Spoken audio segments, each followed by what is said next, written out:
പ്രണയിച്ചാൽ എന്താ? എന്തുകൊണ്ട് നീ എന്നെ പ്രണയിക്കാത്ത?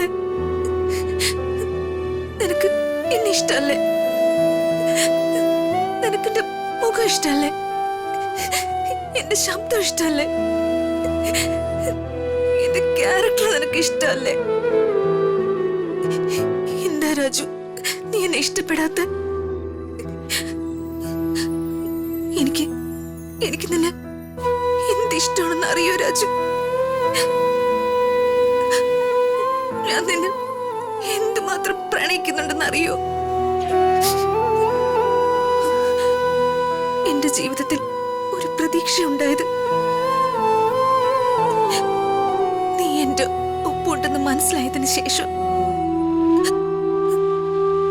നീ ഒപ്പുണ്ടായിരുന്ന ഓരോ നിമിഷവും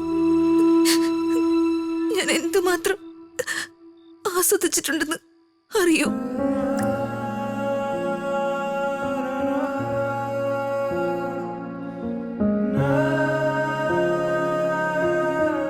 ഋതിക മേഡം സുന്ദരിയാ.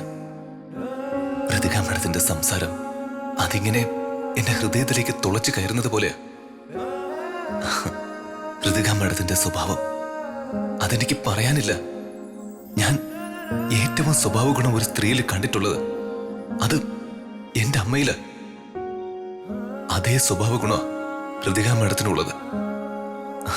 ഋതിക മേഡത്തെ എന്റെ ജീവിത സഖിയാക്കാൻ സാധിക്കാത്തതില് നഷ്ടം എനിക്ക് മാത്രമാ. പക്ഷേ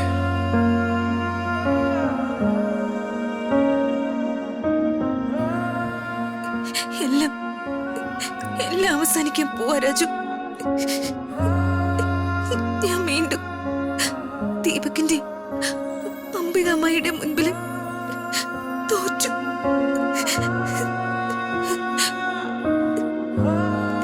ദീപകിന്റെ ഭാര്യയാവാൻ പോവാ ഞാൻ. നിനക്കൊന്നും ചെയ്യാനില്ല രാജു. ഒരിക്കൽ നീ എന്നോട് പറഞ്ഞിരുന്നില്ലേ, എന്റെ ജീവിതത്തിൽ എന്ത് പ്രശ്നം ഉണ്ടായാലും നീ എന്റെ കൂടെ കാണുമെന്ന്. എന്നിട്ട് എന്നെ ഇവരുടെ ഇടയിലേക്ക് തള്ളിയിടാൻ പോവാണ് രാജു.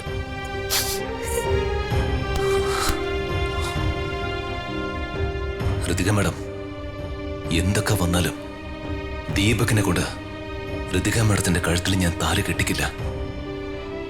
അത് മാത്രമേ ഈ രാജുവിന് മേഡത്തിന് വേണ്ടി ചെയ്യാൻ സാധിക്കൂ. അത് മാത്രം.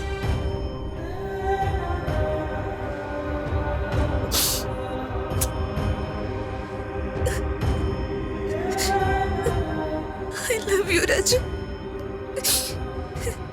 എന്തൊക്കെയുണ്ടായാലും എന്റെ മനസ്സിൽ എന്നും നീ മാത്രമായിരിക്കും. എന്റെ മരണം വരെ എന്റെ മനസ്സിലൊരു പുരുഷനുണ്ടെങ്കിൽ അത് രാജു ആയിരിക്കും. രാജു മാത്രമായിരിക്കും.